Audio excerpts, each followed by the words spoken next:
اللہ پاک نے نا بعض لفظوں میں چابیاں رکھی ہیں، اور بعض لفظ، بعض بول چابیاں ہیں، چابیاں رزق کی، برکت کی، عنایت کی، عطا کی، کرم کی، فضل کی، اور بے بہا سمندر کو دینے کی بعض لفظوں میں رب نے چابیاں رکھی ہیں، اور بعض لفظ خود چابیاں ہیں۔ رزق کی چابیاں، صحت کی چابیاں، برکت کی برکت کی چابیاں۔ یہ سورۃ مائدہ کی آیت نمبر 114، یہ عنایات اور عطاؤں کو عرشوں سے متوجہ کرنے کی چابی ہے۔ یہ صرف روٹی رزق کے لیے نہیں ہے، من پسند کھانے کے لیے نہیں ہے، یہ تو اس کا ایک چھوٹا سا فائدہ ہے، یہ تو اس کا ایک مختصر فائدہ ہے۔ یہ بنیادی طور پہ اس کی رحمت، عنایت اور عطا کو متوجہ کرنے کے لیے ایک حیرت انگیز تحفہ ہے، حیرت انگیز تحفہ۔ اس کی عنایت، عطا اور برکت کو متوجہ کرنے کے لیے ایک حیرت انگیز تحفہ ہے۔ یہ رزق اور دولت کی چابی ہے، یہ برکت کی چابی ہے۔ بات بتاؤں، اللہم ربنا انزل علینا مائدۃ من السماء، دسترخوان بھیج آسمان سے۔ کیا خیال ہے؟ غریب کا، مالدار کا، وزیر کا، امیر کا، بادشاہ کا، سب کا دسترخوان ایک تو نہیں ہوتا، ہر بندہ اپنی حیثیت کے مطابق دسترخوان لگاتا ہے۔ ایک صاحب کہنے لگے کہ میرے لیے نا ایک عرب نے دسترخوان لگایا، ایک بیل پڑا ہوا تھا، بھنا ہوا، پورا بھنا ہوا بیل تھا، اس کا سر تھا، اس کے سر کو ذبح کیا تو خون بھی بہہ رہا تھا دسترخوان پہ،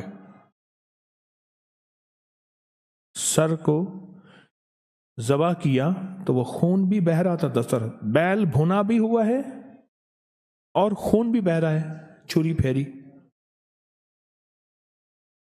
حیران ہوا، یہ کیا؟ انہوں نے کہا وہ خون نہیں تھا، وہ جیلی تھی، وہ چاکلیٹ تھا، وہ اور کوئی نعمتیں تھیں۔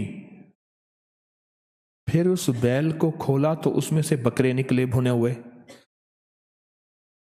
پھر بکروں کو کھولا تو اس میں مرغیاں نکلی ہوئی بھنی ہوئی،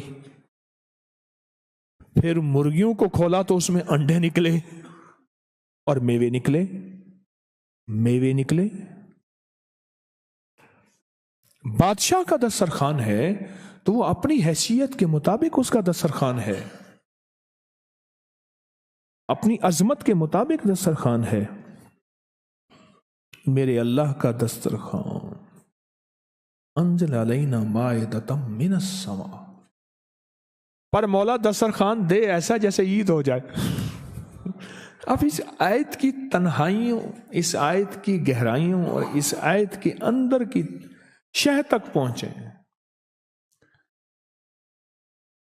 اللہ دسترخوان دے، پر دے ایسے کہ جیسے عید کر دے۔ آپ اللہ سے مانگتے ہیں تو اللہ سے اللہ کے مطابق مانگے۔ میرے رب کی جتنی عظمت ہے، وقار ہے، شان و شوکت ہے، میرے رب کی جتنی طاقت قوت ہے، اس کے مطابق مانگے، اس کے مطابق مانگے۔ کیا خیال ہے؟ یہ آیت اصل میں دسترخوان کے لیے ہے، اور دسترخوان سے مراد یہ کھانا نہیں، دسترخوان سے مراد دونوں دسترخوان ہیں، رزق روحانی اور رزق جسمانی، دونوں دسترخوان جو میرے رب کے پسندیدہ دسترخوان ہے، رزق روحانی بھی اور رزق جسمانی بھی۔ ہم افطار کے وقت کھانا مانگتے ہیں اللہ سے، مال مانگتے ہیں، دولت مانگتے ہیں، کیوں اتنی تھوڑی چیز مانگتے ہیں؟ اللہ سے رزق روحانی کیوں نہیں مانگتے؟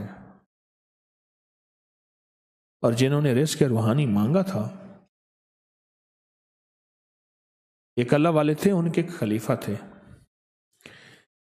تو فوت ہو گئے تو ان کے خط اٹھائے گئے، خط اٹھائے گئے، اپنے مرشد کو خط لکھتے تھے، اور مرشد کا مزاج تھا اسی خط پہ 2 لفظوں میں جواب لکھ کے بھیج دیتے تھے، 2 لفظوں میں جواب لکھ کے بھیج دیتے تھے اسی خط میں۔ فرماتے تھے کہ حضرت آپ کی دعاؤں اور توجہات سے، اللہ کے فضل و کرم سے، اللہ کے فضل و کرم سے میرے روزانہ جو ہے 1.25 لاکھ دفعہ نفی اثبات ہوتا ہے، لا الہ الا اللہ، 1.25 لاکھ دفعہ الا اللہ ہوتا ہے، 1.25 لاکھ دفعہ اللہ ہوتا ہے، 1.25 لاکھ دفعہ اللہ ہوتا ہے، 70,000 دفعہ 1.25 لاکھ دفعہ کلمہ ہوتا ہے، اتنے سپارے ہوتے ہیں، اتنی 100 رکعتیں ہوتی ہیں، یہ ہیں یہ ہیں یہ ہیں۔ وہ اسکول کے ٹیچر بھی تھے، وہ 5 وقت نماز بھی پڑھاتے تھے، ان کے بہت سارے بچے بھی تھے، ان کی زندگی کا یہ نظام بھی تھا، پر انہوں نے یہ سارا کچھ لکھا اپنے مرشد کو، کہا کہ خط اٹھا کے دیکھیں، حیران ہو جاتے تھے، مجھے ایک بندہ نہیں، میرے پاس اب بھی کئی بندے ہیں کہ اتنے ارب درود پاک پڑھا، اتنے ارب، لاکھ نہیں، ہزار نہیں، کروڑ نہیں، اتنے ارب درود پاک پڑھا، اتنے ارب کلمہ پڑھا، اتنا ارب سورۃ اخلاص پڑھی اور فلاں پڑھا، ارب۔ مجھ سے غلطی ہوئی، ایک دفعہ ان کا خط آیا تو میں نے رسالہ اس وقت چھپ رہا تھا، میں نے کہا یہ خط بھی اس میں ڈال دو، چھاپ دو۔ کئی ٹیلی فون تو میں نے سنے، ایک فون مجھے یاد ہے اچھی طرح، کوئی 6 7 8 کی بات ہے، 2000، اس نے کہا میں ہوں اوان، اور آگے سے یہ ہٹا دوں تو بن جاؤں گا حیوان، لفظ ہٹا دوں تو میں یوں بن جاؤں گا۔ تمہیں پتہ ہے تم نے یہ کیا چھاپا ہے؟ شرک اور بدعت، جھوٹ چھاپتے ہو، دھوکہ دیتے ہو۔ وہ سچا تھا، غلطی ہماری تھی، برتن نہیں ہے، اس برتن کے مطابق وہ برتن چھلک پڑا۔ اس پہ ایک بات بتاؤ، ابو ہریرہ فرماتے ہیں میرے حضور نے مجھے علم کے 2 برتن عطا فرمائے ہیں، ایک وہ ہے جن کا میں نے اظہار کر دیا، اکثر احادیث حضرت ابو ہریرہ سے ثابت میں ہیں، یعنی راوی بھی ہیں۔ علم کا وہ برتن ہے، ایک وہ میں نے دے دیا، اور ایک علم کا ایسا برتن ہے اگر میں اس کا اظہار کر دوں، ایک روایت تو یہ ہے کہ لوگ تلوار کھینچ کے میرا سر جدا کر دیں، ایک روایت یہ ہے کہ گدی سے میری زبان کھینچ لیں۔ میں نے وہ علم کا برتن چھپا کے رکھا۔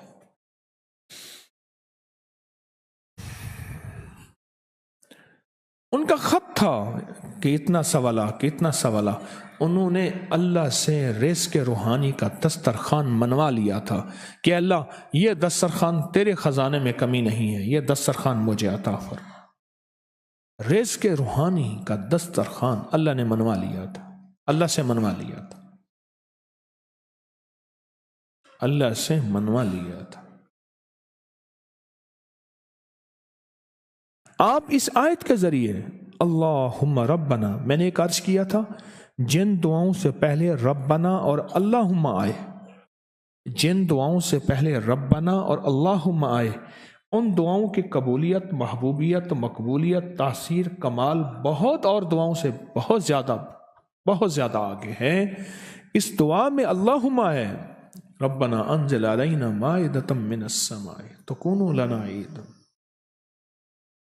مولا دسترخوان بھیج آسمان سے، مولا دسترخوان بھیج آسمان سے، دسترخوان بھیج آسمان سے، اور ایسا دسترخوان آسمان سے بھیج جو تیری شان کے مطابق ہو، پھر آپ کی نسلوں میں رزق، دولت اور صحت، برکت، اور پھر کمال سوچ نہیں سکتے کہ علم کے خزانے، روحانیت کے خزانے، ذکر، تسبیحاں، سجدے، عبادات۔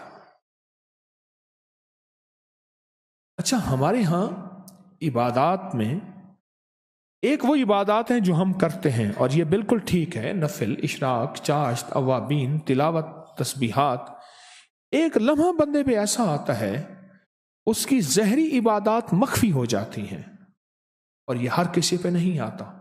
امام مالک پہ آیا تھا کہ وہ پھر گھر میں بند ہو کے رہ گئے تھے، گھر میں بند ہو کے رہ گئے تھے، پھر جنازہ وہیں سے نکلا تھا، وہ کتنے سال گھر سے باہر نہیں نکلے. اس آیت کے ذریعے اللہ سے منوائیں